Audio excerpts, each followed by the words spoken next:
Thanks for staying with us. The World Bank Group and the African Development Bank have launched Mission 300 this year as part of the plans to transform the continent's energy sector.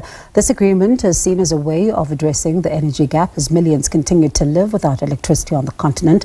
Let's explore this further now. We speak to Tabi T Tabi, Granville Energy CEO, who's joining us for this conversation. Good evening to you and thank you so much for your time. So when one sees such ambitious plans, the issue of infrastructure around the continent comes top of mind. Would you say that the continent in its current form has the infrastructure capability to handle such ambitious targets? Well, Bongi, it depends on how we see it. Infrastructure also involves people. But yes, we do have the need, we do have the people, we do have the infrastructure to handle this kind of ambitious project. And actually, we need a bit more. And when you look at, for example, some of the, where would you say the shortcomings and the opportunities would then be in order to ensure that such of, the targets that these countries that would have been part of this agreement have set for themselves are then able to realize what has been set out there? I think I'll start with the shortcomings. The shortcomings that we've seen especially is on the infrastructure side, the infrastructure to evacuate the excess capacity that can be generated, and also to reach the people who need electricity the most. Mission 300 is targeting 3 million people who need electricity the most. And most of these people are in areas where we don't have enough infrastructure, transmission and distribution infrastructure. I think that's a shortcoming. Also, we have shortcomings when it comes to policy and transmission of the electricity industry across the continent. Some countries are way ahead, some are behind. And unfortunately, areas where most of these 300 million people reside still have a lot of policy transformation that needs to happen to bring the regulation to our current times.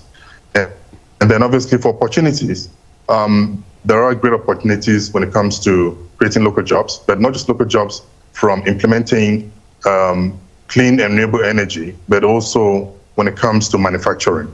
We have opportunity to manufacture locally so we can develop expertise for future innovation around electricity. And when you then look at, of course, the issue of policy is quite a big one. And a number of people say that sometimes, policies may take up to years in order to be able to be drafted and implemented. And thus then one would look at this plan and say, does it then, if, policies aren't implemented expeditiously, it possibly runs the risk of just remaining a plan in some parts and simply not being implemented?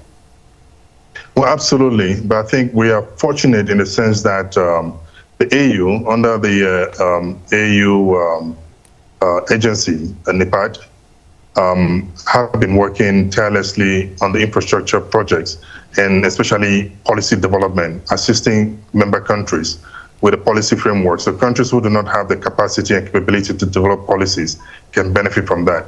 We really need to focus on that, and governments or countries where capacity is not available should reach out to the AU for assistance. But there is a lot of capacity to help with policy development.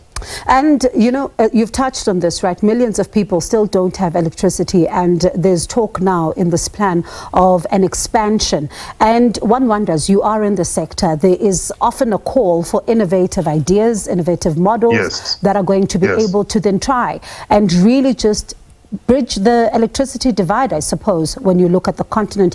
What are some of the innovative measures that could be looked at right now? Well, I think one of the major ones could be focusing on using capacity in the rural communities where we cannot build transmission lines fast enough to reach them.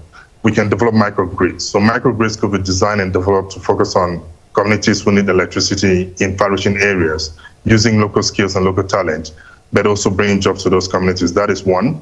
The other areas as well is communities that will suffer from loss of jobs and loss of income because of just energy transition can also benefit, because we can use those old capacity to develop renewable energy infrastructure, but also use the land for farming. And when you then look at the issue of renewables, the just energy transition, the ongoing debate is that for some still leave room for what we call an energy mix, continue with that and simply not just do away with coal and, only implement this. What then becomes the debate around this continuous growth? Well, I think for every community, it is different. You have communities where coal is basically the mainstay, and we cannot just rip off coal and replace it with nothing. And before we rip out coal and replace it with nothing, we have to consider how we're going to support these communities. Coal is still needed. It's needed for certain companies. For instance, if we were to build a cement factory needs a lot of energy. We might relocate those kind of industries, heavy industries, close to the source of energy, where they can localize energy generation, power generation using coal, but we know it's going to help with transition. Tabi, when you look at the size of this project, right, and I'm listening to what you're saying, it sounds like this is not just something that governments can only implement on their own. What role does the private sector then play here? Well, private sector has been leading in Africa, actually, has been leading in developing alternative sources of energy. Private sector has a lot of expertise. For instance, when it comes to skills development, we have private sector associations that are leading. When it comes to expertise in innovation and building solutions, we have private sector leading. Private sector can reach communities that government cannot reach. So I think private sector can play a significant role. We just need access to capacity, funding capacity, as well as government policies.